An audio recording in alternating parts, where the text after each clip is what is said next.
আগে ছাত্রলীগের মিছিলে যেত, পরবর্তীতে দেশ স্বাধীন হওয়ার পর তারা ছাত্রদল হয়ে আমার ঘরে ফুল নিয়ে এসেছে। এরা কি জানে রাজনীতিটা কি? এরা ওই যে এদের নেতারা বলে এক প্যাকেট বিরিয়ানি দেয়, বলে যে আসো, এরা আসে। মিথ্যা মানুষকে অসম্মান ব্যতীত কিছুই দেয়। কি মিথ্যার সাথে ছিলাম না? কি ছিলাম না তো। সামাল যে দেওয়ার সে উপরে বসেই দিয়ে দিয়েছে। ওই যে বললাম না, তারা আগে ছাত্রলীগের মিছিলে যেত, পরবর্তীতে দেশ স্বাধীন হওয়ার পর তারা ছাত্রদল হয়ে আমার এই যে এটাই তো সমস্যা। ন্যূনতম শিক্ষিতদেরকে দিয়ে যদি আপনারা রাজনৈতিক দল গঠন না করেন, তাহলে দেশের উন্নয়ন বাস্তবায়িত হবে না। এরা জানে, এরা কি জানে রাজনীতিটা কি? এরা ওই যে এদের নেতারা বলে এক প্যাকেট বিরিয়ানি দেয়, বলে যে আসো, এরা আসে। আসার পর এদের দিয়ে মারামারি, দাঙ্গা লুটতরাজ করে ওরা কানাডা চলে যায়, অস্ট্রেলিয়া চলে যায়, এরা দেশে পড়ে থাকে। একটা স্টুডেন্ট সে যদি নাই জানে যে আমি কেন বিএনপি করব, তাহলে তার পক্ষে তো এটা সম্ভবই। সে আগের ছাত্রলীগের দলে থাকবে, দেশ স্বাধীন হওয়ার পর ছাত্রদল হয়ে যাবে। এটা স্বাভাবিক না?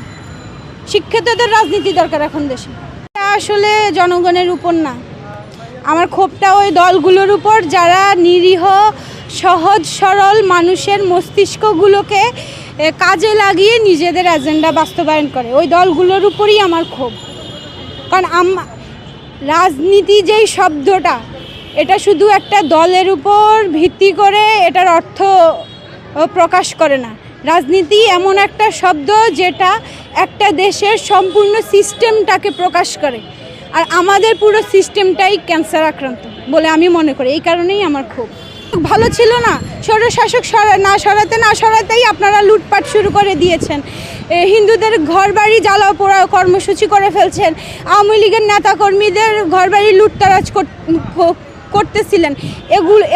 এগুলা কি ভালো চোখে দেখে? আন্তর্জাতিক বিশ্বে কি এগুলো ভালো চোখে দেখবে? অবশ্যই দেখবে না। কেন আপনারা এগুলো করছেন? একটা সবাই সবার ব্যক্তিগত জায়গা থেকে আমরা কোনো না কোনো দলকে আমরা সাপোর্ট করতে পারি, যদি সে কোনো ধরনের কোনো অন্যায়ের সাথে লিপ্ত থাকে। তার জন্য দেশে আইন আছে। যদি আপনারা দেশের আইন বিভাগ শাসন বিভাগকে সচল করতে চান বা বিশ্বাস করেন যে আইন বিভাগ শাসন বিভাগ আপনাদেরকে ন্যায় দিতে পারবে, তাহলে নিজেরা কেন এই ধরনের হানাহানি করছেন, লুটতরাজ করছেন? এটা কি কোনো সভ্য জাতির কাজ? আমাকে সেটার উত্তর দেন। আমি জাতির কাছে প্রশ্ন রাখতে চাই যে কোনো সভ্য জাতি কি এই ধরনের লুটতরাজ করে? আমার এমনও ফ্রেন্ড ছিল যারা সনাতনী ধর্মের আমাদের সাথে আন্দোলন করেছিল, মার খেয়েছিল, অথচ আন্দোলন পরবর্তী সময়ে, স্বাধীনতার পরবর্তী সময়ে তাদের ঘর বাড়ি বা বিএনপির লোকেরা এরা জ্বালিয়ে দিয়েছে। কেন? এটা কেন হবে একটা দেশে? কিসের 15 বছরের ক্ষোভ? 15 বছরের ক্ষোভের জন্য কি আপনি মানুষ মেরে ফেলবেন?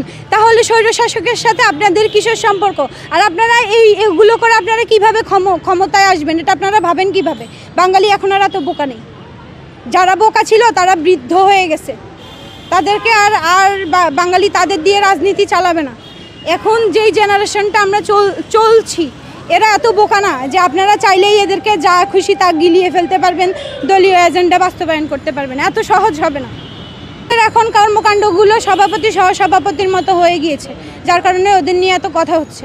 বাংলাদেশে এই একটা প্রত্যাশা, সবাই সবার জায়গা থেকে ভদ্র হয়ে যান, সভ্য হয়ে যান, দেশের প্রতি দায়িত্বশীল হন, নৈতিক হন। নৈতিকতার জায়গা থেকে নিজেকে প্রশ্ন করুন যে আপনি আপনার দেশের জন্য কি করেছেন।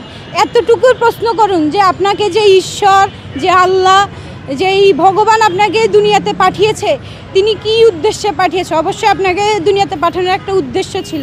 ওই উদ্দেশ্যের পিছনে ছুটুন। এইসব অপরাজনীতির পিছনে ছুটে লাভ নেই।